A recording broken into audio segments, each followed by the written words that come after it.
morning, and thank you for joining us for the Day of Remembrance and Action on Violence Against Women. Most years at this time, a number of us would be standing in front of Family Transition Place, shivering but sharing our strength and our community as we reflect on the tragedy that occurred 31 years ago at the Montreal Polytechnique. On that day, 14 young women went to school and didn't come home, ever. They were shot and killed by a man who proclaimed to hate women, and in particular feminists. The crime that these particular women had committed: they were born women, and they were going to school in an engineering program. A program that same man had applied to and been denied space in. And so that day, 14 young engineers were shot and killed, and many others were injured badly, to pay for the crime of being a woman trying to forge her way in the world of men. Year after year, we gather at this time on this day. Many of the faces normally here in the crowd are faces that I recognize every year as they stand and shiver together and say the names of the women that were killed that day. The names of those 14 women, their faces, their stories have become almost as familiar to those people who stand here with me as the names of their own family members. But they're not family. They weren't. Most of us here, I would suspect, had never met any of them.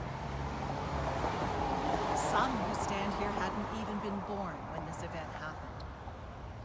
So why? Why does this intrepid group of people rearrange their entire day, sometimes their week, to come and stand in the cold and remember women who were killed 31 years ago? Obviously, I can't answer for each individual who comes, but I can tell you why I do. Because I, and I suspect many of our friends who gather with me, know that this event is still important and relevant today as it was then. The event that we mark today was one of the first mass shootings in Canada. It was a blatant and unapologetic act of brutality that was aimed explicitly at women. It was extreme. But it is but a symptom of the vile and ugly condition of misogyny that prevails still today. Those of us who gather every year know that this act was not a one-off act of a single disturbed mind. It was an extreme example, absolutely. But the women who have come to Family Transition Place over the last 35 years to seek safety know that the attitudes and belief systems are so strongly rooted that they have had to flee violence in their own homes. If those attitudes did not exist, their partners, usually men, would not believe they had the right to hurt, abuse, or kill them. On this day every year, we also reflect that the 14 women in Montreal were sadly nowhere near the last women to be killed because they were women. This year, sadly, we add an additional 35 names to the list of women killed in Ontario in gender-based violence. The youngest of these was 4, killed with her mother by her father. The oldest was 95, killed by her son. And so today we gather and we mourn these lives lost. No, I don't want to say that. These lives taken by men because they believed they had the right to do so. In a different world, the story that began 31 years ago today would potentially have had a very different outcome. Let's imagine that for just a moment. In a better world, it might have gone something like this. In the aftermath of the shooting at the university, Canadian citizens were so appalled that they rose up in protest. Governments at all levels heard them. They changed systems.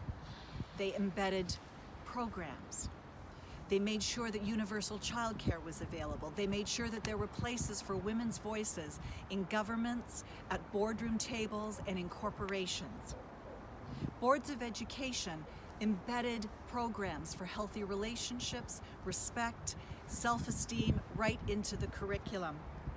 Shelters for women were fully funded, and addictions counseling and mental health counseling were part of the whole programs. Supports for children were put in place automatically. Supports for men who had been abused as children themselves were put in place so that they could learn a different way of being in relationships. Men who did abuse were held accountable and were put into programs where they could be rehabilitated and learn different ways away from their family home, so that women and their children could stay in their homes, in their communities, near their neighbors, their friends, and their families and their jobs.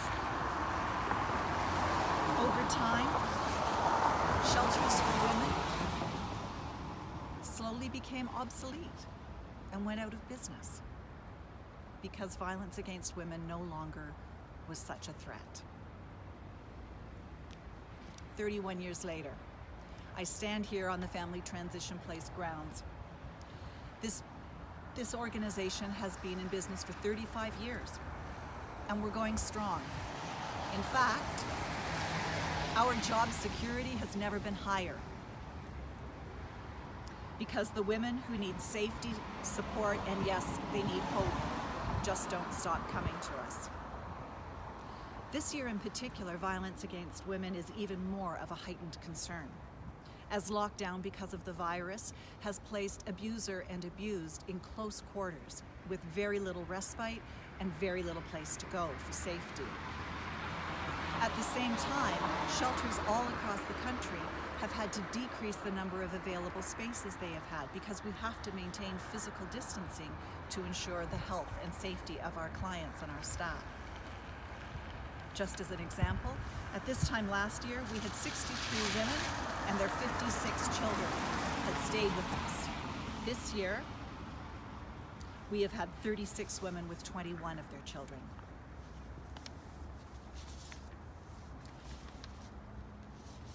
However, in contrast, our counseling department has longer wait lists than we've ever had. So given all of this, why do we take the time today to remember this one event that happened all those years ago? We do it because we had an opportunity then to react and do things differently, and we didn't do it. They say that the best indicator of future behavior is past behavior. It doesn't have to be that way. By reflecting on past events, past mistakes, we can see where the opportunities for change are. And that is why today is a day of remembrance, but it is also a day of action. Last year, we shifted our event and held a community discussion after our moment of silence and gathering together. We talked about opportunities, changes, ideas, and solutions. We looked back, and then we looked forward, with purpose and with hope. We had intended to continue those conversations this year, but as it has with so many things, COVID got in the way. However, I would like to encourage all of you, regardless of where you are and where you're seeing this message, to take that moment to look back, mourn the lives taken, and then look forward with hope to the world that we want to create. FTP's vision of a community free of violence where everyone lives in equality and respect and in healthy relationships is an admirable vision, and it's one I think that we all should share. So how do we get there? This year, I'm suggesting we start small. I'm suggesting that we start by looking inwards at ourselves to find our compassion. and then to look outwards at the people who are struggling the most. My challenge to you, my request, is that today you think of somebody that you know who is struggling, someone you know or someone you know of, and find a way to do them a kindness. That's the ask, a random act of kindness. Because, as a man named Scott Adams once said, remember that there is no small act of kindness. Every act creates a ripple with no logical end.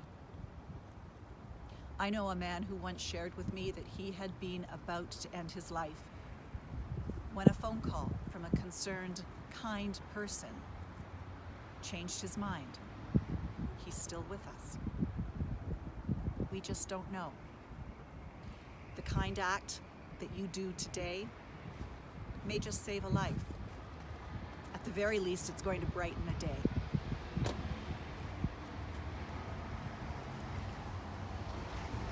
Before we sign off, I would like to ask you to join me in a moment of silence. And then I'm going to ask if you would stay on this social media channel and watch a presentation that will take you through the names of all of the women who died at the Polytechnique 31 years ago, and all of the women on the femicide list that were killed this year, as well as any woman that we know of who was killed locally in a gender-based violence incident.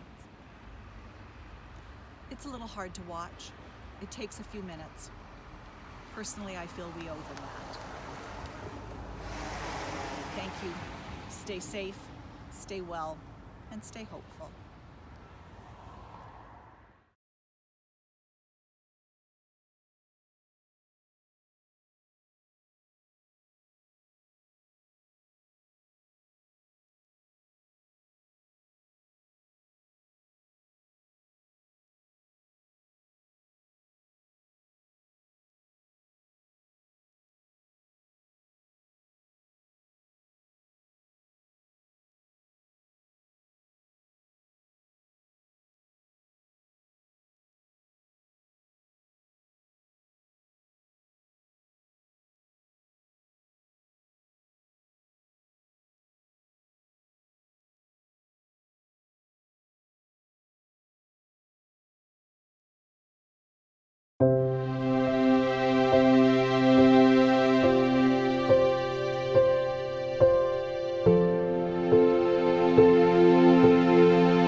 you.